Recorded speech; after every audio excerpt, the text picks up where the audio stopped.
L'Atto 2 est peut-être le modèle le plus crucial à ce jour pour le constructeur chinois BYD.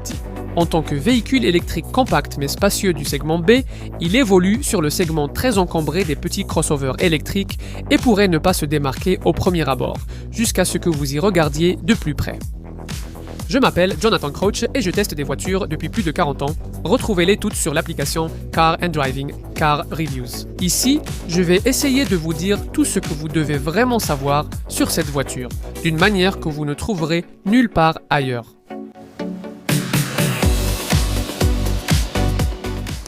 BYD élargit encore sa gamme de petits véhicules électriques. Ici, nous jetons un coup d'œil à l'Atto 2. BYD a parcouru un long chemin en très peu de temps. C'est la marque automobile à la plus forte croissance au Royaume-Uni, un constructeur technologique qui complète rapidement sa gamme de véhicules électriques. Il fallait renforcer cela dans le segment B pour les citadines électriques compactes. Dans ce segment, la citadine compacte de BYD, la Dolphin, est un peu trop petite et leur modèle original, l'Atto 3, est un peu trop grand. D'où l'importance cruciale de cette voiture créée pour trouver le juste milieu entre ces deux modèles. Bienvenue dans l'univers de l'Atto 2. Elle est connue sur son marché d'origine chinois sous le nom de One Up. Pour l'Europe, nous pensions qu'elle porterait peut-être un nom d'origine marine, comme les autres modèles les plus récents de BYD. Mais non, le thème Atto a été repris, dérivé du mot attoseconde, qui apparemment correspond à un quillionième de seconde. Également repris pour la version électrique, vous pouvez aussi opter pour un modèle hybride rechargeable. C'est la technologie ingénieuse de Battery Blade de l'entreprise, qui intègre la batterie comme partie du châssis de la voiture au lieu de simplement la poser dessus. Ces bases sont également familières, il s'agit de la même plateforme E-Platform 3.0 que celle que nous avons vue sur la plupart des autres voitures récentes de la marque. Mais qu'a fait l'équipe d'ingénieurs de 120 000 personnes de BYD avec cela ici? Pour en savoir plus sur ce type de voiture, téléchargez l'application Car and Driving, Car Reviews. Et si vous vous intéressez spécifiquement à cette Atto 2, vous devrez rester avec nous pour le test routier le plus complet du secteur, le Car and Driving Road Test.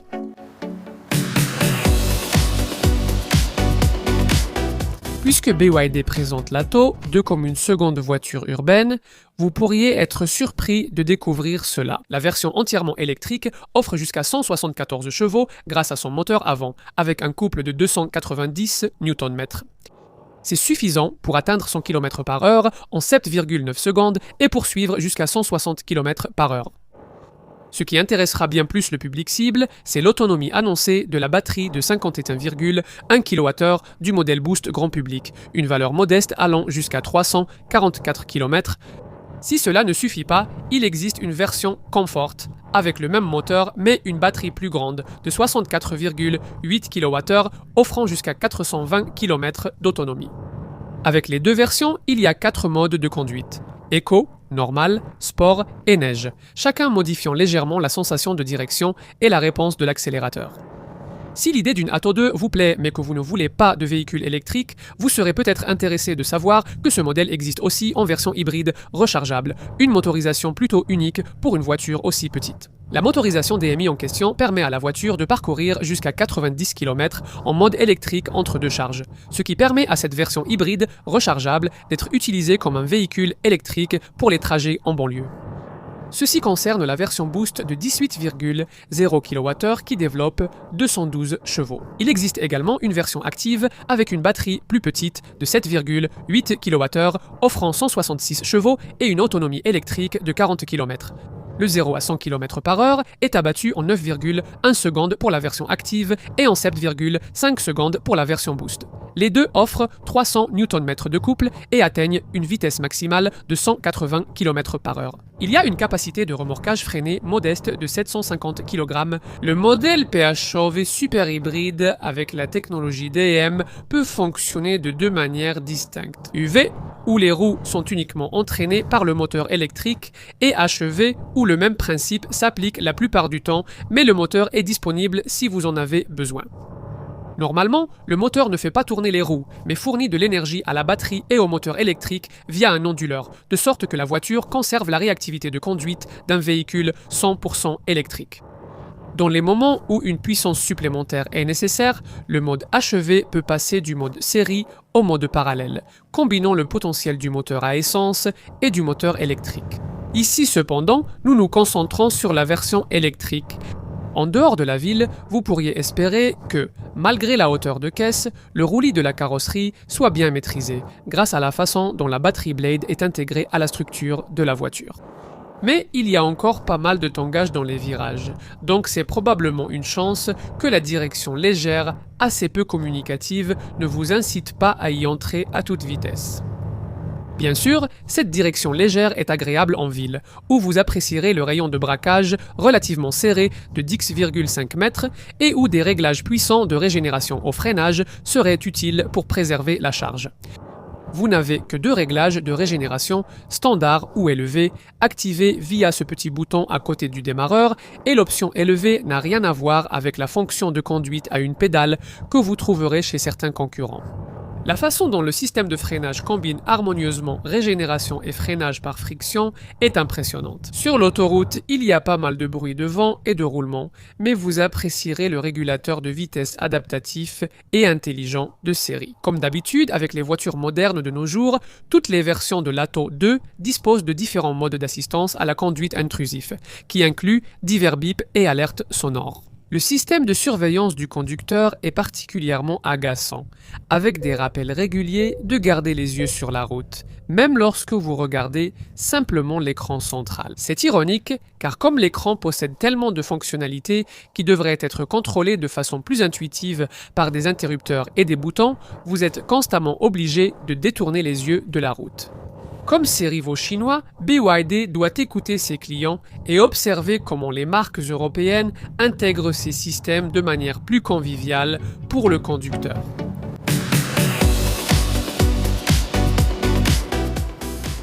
Vous ne choisirez probablement pas une Atto 2 si vous voulez impressionner vos voisins. Après la CIL, nous espérions quelque chose de très avant-gardiste de la part du Black Crystal Shenzhen Design Hub de BYD, ou au moins quelque chose d'un peu plus tendance, comme les modèles rivaux Renault 4 Citroën, EC3 Aircross ou Kia UV3.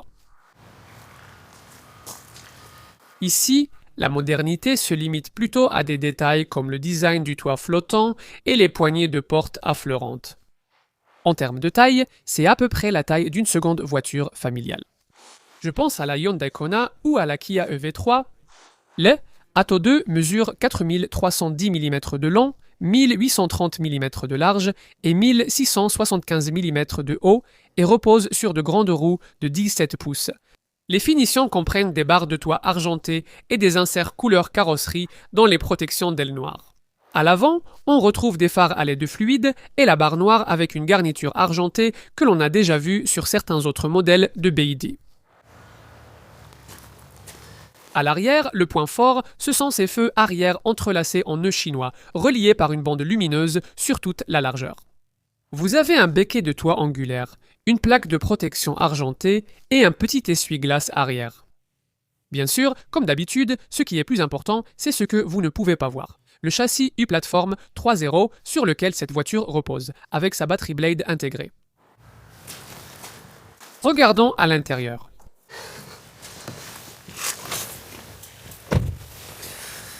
L'intérieur, eh bien, il est bien fini, mais malheureusement assez conservateur, avec des coloris noirs ou beiges, des touches argentées et diverses surfaces agréables au toucher fixées à des plastiques durs.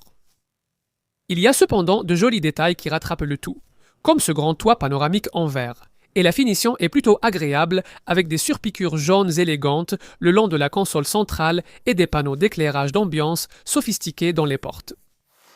Les sièges monoblocs offrent un soutien raisonnable, même s'ils ne disposent pas de soutien lombaire sur ce modèle Boost, et ils peuvent s'incliner complètement vers l'arrière pour que vous puissiez faire une sieste pendant la recharge.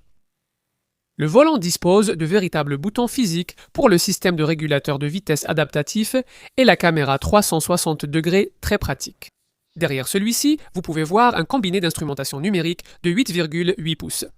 Comme d'habitude avec les modèles chinois, cet écran est plutôt encombré et surchargé de petits chiffres, et il devrait vraiment avoir un affichage avec un contraste un peu plus élevé. De plus, la valeur de la puissance et le compteur de vitesse numérique sont exactement de la même taille et de la même police, donc il est facile de les confondre. Entre ces deux affichages se trouve un visuel du véhicule, tandis que la charge batterie et l'autonomie s'affichent en bas au centre de l'écran. Encore mieux, cet écran tactile central de 12,8 pouces, le meilleur de sa catégorie, qui possède la fonction rotative habituelle de BYD, vous permettant de l'utiliser aussi bien en mode paysage qu'en mode portrait. Et vous pouvez choisir parmi 6 thèmes, 6 fonds d'écran et accéder à BYD Store ainsi qu'à des jeux sur la BYD Arcade. Plus important encore, cet écran établit la référence de la catégorie en matière de connectivité multimédia. Par exemple, vous pouvez regarder des vidéos YouTube dessus, participer à des réunions Zoom et même l'utiliser pour chanter au karaoké grâce à un micro additionnel. Il est aussi rapide avec 8 Go de RAM et 8 cœurs qui garantissent un minimum de latence. Et il est facile de créer un dock personnalisé d'applications ou une page remplie de raccourcis. Ici, nous avons des boutons d'écran d'accueil en bas du moniteur pour Spotify, l'assistant vocal BYD, le Bluetooth, un lecteur multimédia et la navigation. Tout cela fonctionne bien, mais c'est dommage que l'écran ne soit pas très lumineux, ce qui peut parfois le rendre un peu difficile à lire. Il n'y a malheureusement pas de commande physique pour la climatisation. Température et vitesse du ventilateur s'affichent en bas de l'écran tactile central. Heureusement, vous n'avez pas à chercher ces réglages pendant que vous conduisez, car BYD vous permet d'ajuster les fonctions de climatisation en faisant glisser vos doigts sur la surface de l'écran. C'est un peu comme utiliser un MacBook. Glisser vers le haut ou le bas ajuste la température, vers la gauche ou la droite règle la vitesse du ventilateur. Cela fonctionne bien, mais nous préférerions des boutons physiques et pensons que vous aussi. Quoi d'autre ? Eh bien, la qualité de fabrication semble solide et même s'il y a quelques plastiques durs, il n'y en a pas plus que ce à quoi on peut s'attendre pour une voiture de ce prix. Vous pourriez être déconcerté par le fait que le bruit standard du clignotant est pratiquement le même que celui de l'avertisseur de ceinture de sécurité ou de porte ouverte. Donc, quand vous les activez, vous pourriez au début penser que vous avez laissé le coffre ouvert ou quelque chose comme ça. Heureusement, vous pouvez choisir un autre son de clignotant dans l'un des menus de réglage. La visibilité générale est bonne grâce aux grandes vitres latérales, à la large vitre du haillon et au capot court. Mais au cas où, il n'y a pas seulement des capteurs arrière, il y a aussi un système de caméra à 360 degrés intégré, une caractéristique de série inhabituelle dans cette catégorie de voitures. Un espace bien visible permet la recharge sans fil d'un téléphone avec de la place pour 2 appareils, mais un seul peut être chargé jusqu'à 50 watts. Côté rangement dans l'habitacle, les bacs de porte sont petits et ne prennent pas de bouteilles d'eau, mais un bac profond avec couvercle se trouve entre les sièges avec 2 porte-gobelets devant. Il y a une grande boîte à gants, des pinces à tickets dans les pare-soleil et un grand espace de rangement ouvert sous la console centrale, même si les petits objets risquent d'y glisser. Vous êtes également bien équipé avec des ports USB puissants.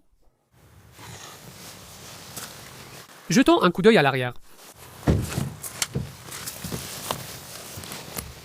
Comme on pourrait l'espérer, étant donné la forme carrée et l'empattement relativement généreux de 2620 mm, la banquette arrière est assez spacieuse, même si elle ne coulisse pas et que le dossier ne s'incline pas. Mais le toit panoramique en verre de série donne une impression d'espace. Il y a assez d'espace pour les jambes d'adultes d'un M80, même si vous auriez du mal à en faire tenir 3 côte à côte. Et il y a largement de la place pour glisser vos pieds sous les sièges devant. La forme carrée offre une généreuse garde au toit. Le dossier est un peu droit et l'assise pourrait offrir un peu plus de soutien sous les cuisses. Mais, à part ça, c'est correct pour ce type de voiture. Et vous serez bien plus à l'aise ici qu'à l'arrière d'une rivale, comme la Renault 4 ou la Ford Puma Gen U. On ne s'attend pas à un accoudoir central dans une telle voiture, et il n'y en a pas. Mais il y a des poches de rangement supérieures et inférieures au dos des sièges, 2 ports USB-C sous les aérateurs centraux, des lampes de lecture au plafond et un crochet pour manteau sur chaque montant B. En plus, il y a les 2 points d'ancrage Isofix habituels pour les sièges enfants et des bacs de porte de taille correcte. À l'arrière, il y a un coffre de 400 litres dans cette version Boost électrique. Étrangement, avec la version Comfort électrique à batterie plus grande, vous obtenez un peu plus, soit 450 litres. La version DMI hybride rechargeable dispose d'un coffre de 425 litres. Peu importe la version choisie, comme souvent avec un véhicule électrique, il n'y a pas de roue de secours. L'espace sous le plancher à hauteur réglable permet de ranger les câbles de recharge, car il n'y a pas de place sous le capot. Et de larges renfoncements de chaque côté sont prévus pour que des objets encombrants, comme des poussettes, puissent rentrer en largeur. Il y a des crochets à sac de chaque côté et vous avez une lumière à gauche. Si vous avez besoin de plus d'espace, le dossier arrière rabattable en 60-40 se replie pour offrir jusqu'à 1340 litres d'espace dans ce boost électrique, jusqu'à 1370 litres dans le Comfort électrique et jusqu'à 1335 litres dans le DMI hybride rechargeable.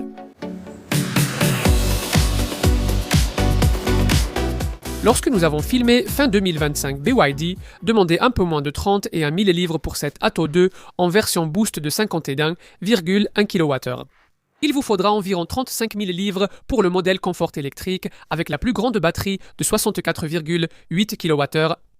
Les prix de BYD ne sont donc pas vraiment bas.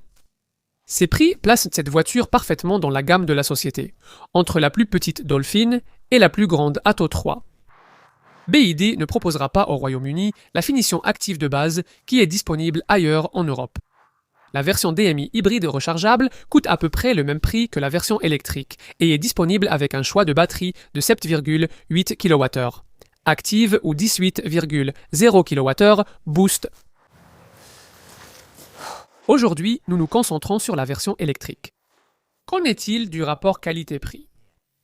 Eh bien, comme pour tous les modèles chinois, cette voiture n'est éligible à aucune subvention pour voitures électriques, ce qui peut la rendre assez chère. À côté des modèles européens qui, eux, y ont droit, en particulier ceux comme le Ford Puma Gen U et la Renault 4 e-Tech qui bénéficient du niveau de subvention le plus élevé.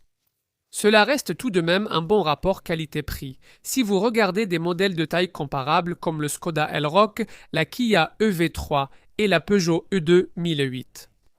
Parmi les concurrents chinois à des prix similaires, on trouve la MG S5 UV, la Leapmotor BDX, la Jeku U5 et l'Amoda U5. Il ne vous faudrait guère plus pour obtenir une voiture bien plus grande comme la Geely X5.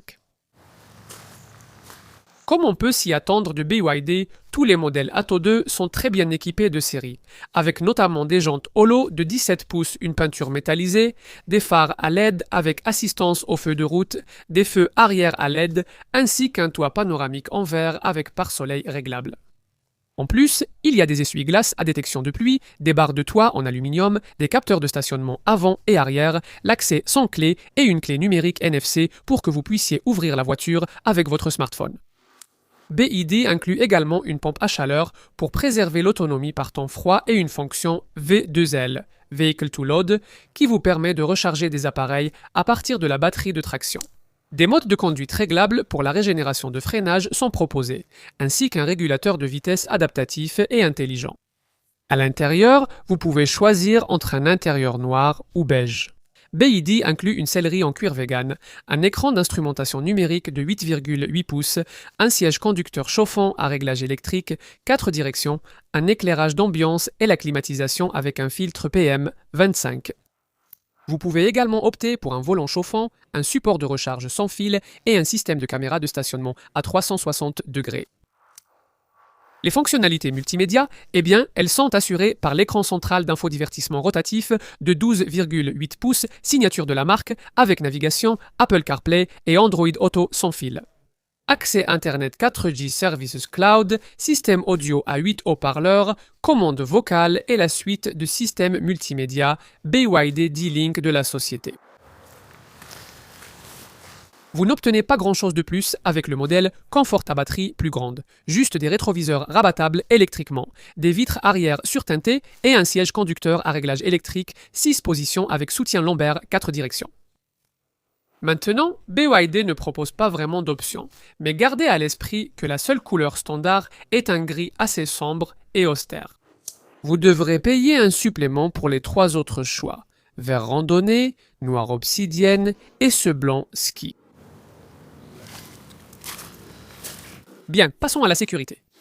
Les aides à la conduite et les fonctionnalités de sécurité incluses par la marque sont nombreuses, notamment le freinage d'urgence automatique, l'aide au franchissement de ligne, l'alerte de collision frontale et l'alerte de collision arrière. Alerte et freinage de circulation transversale arrière. Vous êtes prévenu et protégé contre les véhicules arrivant lors d'une marche arrière. On trouve aussi la surveillance du conducteur, la détection d'angle mort, l'alerte d'ouverture de porte, l'avertissement intelligent de limitation de vitesse via la reconnaissance des panneaux et le contrôle de descente. En plus, il y a un ensemble complet d'airbags, y compris un airbag central avant, tous reliés à un écosystème. Comme d'habitude avec une BYD, la batterie utilisée dans le modèle électrique est une batterie au lithium phosphate de type LAM, propre à BYD, qui intègre des cellules montées en bande directement dans le pack, ce qui, selon le constructeur chinois, permet une densité de cellules bien plus élevée qu'une batterie conventionnelle. De plus, la marque affirme que sa chaîne de traction est efficace à 89% sur le plan énergétique, et le poids à vide de 1570 kg est relativement léger pour cette catégorie de véhicules électriques. Donc, une autonomie en tête de catégorie? Eh bien non. L'autonomie de 344 km offerte par la batterie lithium-ion phosphate de 55,1 kWh de ce modèle, booste grand public et raisonnablement compétitive dans le segment, mais reste loin des leaders du secteur. Nous avons obtenu environ 5,3 km par kWh avec cette version de base sur différents types de routes, ce qui correspond à une autonomie réelle un peu décevante de seulement 270 km. Selon la destination de vos trajets, si ceux-ci sont susceptibles d'être plus longs, vous serez évidemment plus intéressé par la batterie de plus grande capacité. Le modèle confort de 64,8 kWh qui est censé offrir jusqu'à 420 km d'autonomie entre deux charges et qui pourrait dépasser les 480 km si vous conduisez exclusivement en ville. Quelle que soit la version que vous choisissez, il faudra utiliser activement le réglage élevé du freinage régénératif et le mode de conduite éco pour espérer approcher les chiffres annoncés. Divers outils à l'écran sont disponibles pour surveiller l'efficacité en temps réel, mais le kilowattheure par 100 miles, calculé sur un intervalle glissant de 80 km, eh bien, cela pourrait vous parler aussi peu qu'à nous. Pour préserver l'autonomie par temps froid, une pompe à chaleur est de série sur le modèle électrique. Ce système puise la chaleur pour l'habitacle dans l'air ambiant, ce qui est habituellement une option coûteuse dans ce segment.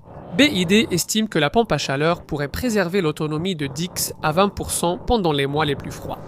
On pourrait penser que le fait que BYD conçoive, fabrique et possède l'ensemble des composants du groupe motopropulseur électrique de l'ATO2, y compris la batterie et les semi-conducteurs, permettrait à l'entreprise de faire de l'ATO2 la première voiture de son segment à proposer une architecture électrique moderne de 800 volts capable de permettre la recharge avec la nouvelle génération de bornes publiques ultra rapides en courant continu. C'est quelque chose que nous avons déjà vu avec les modèles Hyundai et Kia, seulement un peu plus grands. Mais non, il s'agit du même système conventionnel de 400 volts que tout le monde utilise. Ce modèle d'entrée boost n'a qu'une puissance de charge en courant continu relativement faible de 82 kW. Cela signifie qu'une recharge de 30 à 80% de la batterie de 55,1 kWh du boost prendra 29 minutes, tandis qu'une recharge de 10 à 80% nécessitera 38 minutes. La recharge en courant alternatif depuis une wallbox domestique typique de 7,4 kW prendra 7 heures et 45 minutes avec la version Boost, ce que vous pouvez réduire à 5 heures et 42 minutes avec une alimentation de 11 kW. Avec la version confort électrique de 64,8 kWh, un chargeur d'essai embarqué plus rapide de 155 kW est installé, permettant à cet Atto de haut de gamme de se recharger en 19 minutes de 30 à 80%. Il vous faut 25 minutes pour une recharge de 10 à 80%. La recharge en courant alternatif depuis une wallbox domestique typique de 7,4 kW prendra environ 10 heures avec la version Confort, ce que vous pouvez réduire à 7 heures et 12 minutes avec une alimentation de 11 kW. Toutes les versions proposent une option d'écran de charge intelligente pour programmer les horaires de charge. Qu'en est-il de l'Atto 2DMI hybride rechargeable ? Eh bien, la consommation de carburant combiné pondéré selon le cycle WLTP est de 130,7 mpg avec des émissions de CO2 de 41 g par kilomètre. L'autonomie totale avec une batterie complètement chargée et le réservoir de 45 litres plein pour le modèle à petite batterie active est de 578 miles. Pour la version Boost à plus grande batterie, BYD a porté ce chiffre au niveau magique de 1000 km, soit 621 miles. La recharge en courant alternatif peut se faire jusqu'à 3,3 kW avec la version à petite batterie active, ce qui signifie qu'une recharge de 15 à 100% sur une wallbox domestique monophasée prendra 2,7 heures. Avec la variante Boost à plus grande batterie, la recharge en courant alternatif est possible jusqu'à 6,6 kW, donc une wallbox de 7,4 kW nécessitera 3 heures. Comme la version Atto 2 électrique, la version DMI dispose de la fonction d'alimentation externe, ce qui permet de brancher de petits appareils sur la batterie de traction de la voiture. Les véhicules électriques perdent désormais la taxe routière annuelle. Pour celui-ci, c'est 195 livres par an et il y a les niveaux habituels de faible imposition sur les avantages en nature. 3% jusqu'au printemps 2026, puis passant à 4% et 5% au cours des 2 années suivantes. Les entretiens ont lieu tous les 2 ans ou 32 000 km. L'assurance est en groupe 30 pour la version Boost, groupe 32 pour le modèle Comfort. C'est nettement supérieur à certains concurrents, par exemple, une Ford Puma Gen U est classée en groupe 18. Tous les modèles Atto 2 bénéficient d'une garantie de 6 ans ou 150 000 km, tandis que la batterie de ce véhicule électrique est garantie 8 ans ou 200 000 km. De nombreuses raisons peuvent vous faire apprécier une Atto 2. Elle est pratique, confortable, facile à conduire et, en version entièrement électrique, elle offre une autonomie relativement correcte, surtout si l'on prend en compte la pompe à chaleur de série que la plupart des concurrentes n'offrent pas ou facturent beaucoup plus cher. C'est aussi un bon choix parce qu'elle est accompagnée d'une excellente garantie et qu'elle est exceptionnellement bien équipée, notamment en ce qui concerne l'équipement multimédia, supérieur à celui de nombreux concurrents directs. L'option d'une motorisation hybride rechargeable constitue aussi un argument de vente unique dans ce segment. Dommage que BYD n'ait pas conçu la voiture de façon plus imaginative ou ne lui ait pas donné un intérieur aussi original que certains autres modèles. Et la vitesse de recharge relativement lente, eh bien, c'est particulièrement décevant de la part d'une marque qui se proclame technologique. Cependant, vous pourriez penser que les nombreuses aides à la conduite compensent cela, tant qu'elles ne vous irritent pas trop. Et il y a aussi un bon rapport qualité-prix et des performances vives. BYD a presque créé un leader de sa catégorie ici, mais il reste encore quelques domaines sur lesquels l'entreprise doit travailler. Mais elle s'en est suffisamment rapprochée pour offrir une alternative crédible face à une concurrence plus établie.